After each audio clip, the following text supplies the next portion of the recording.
He says, can you give me details about the war between Ali and Muawiyah, may Allah be pleased with them?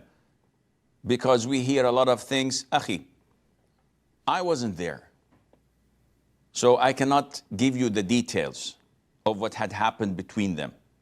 What I can give you are the following. One, the Prophet ﷺ told us that Ali is one of the 10 heaven bound. So he is one of the top 4 in Islam men, without a doubt.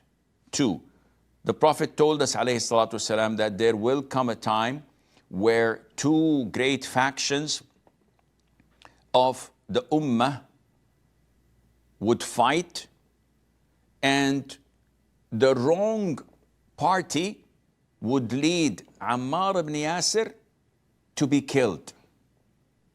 And Ammar ibn Yasir was with the army of Ali ibn Abi Talib. So we know that the other side was wrong.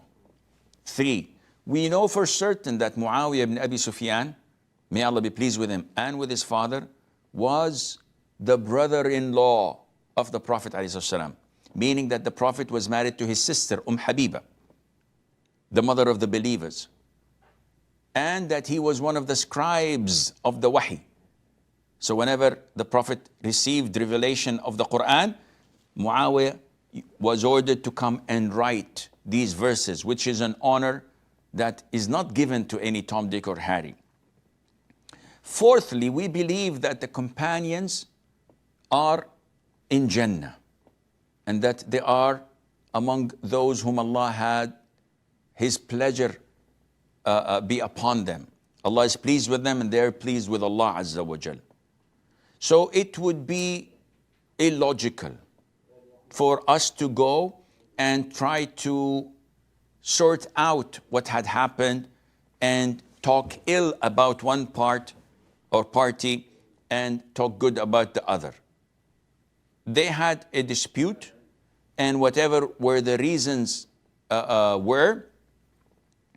there were among their armies people who did not want peace, and who initiated and ignited the fire of war, which caused to what we know. Does this mean that they are this or that? No. They are companions of the Prophet. We must love them and respect them, and we believe that they did what they had done out of good intention, and Allah Azza wa Jal is the judge.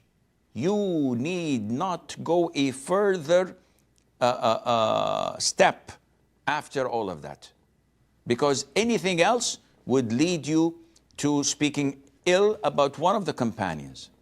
And the Prophet said, alayhi salatu wasalam, told us, leave my companions, leave them aside, let them be, because if one of you were to give the equivalent of Mount Uhud in gold in the cause of Allah, this would not come close to the mud of one of them, nor a half of it.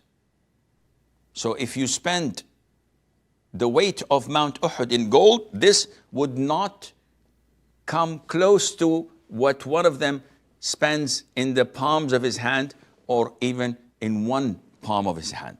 So definitely you should stay away from that.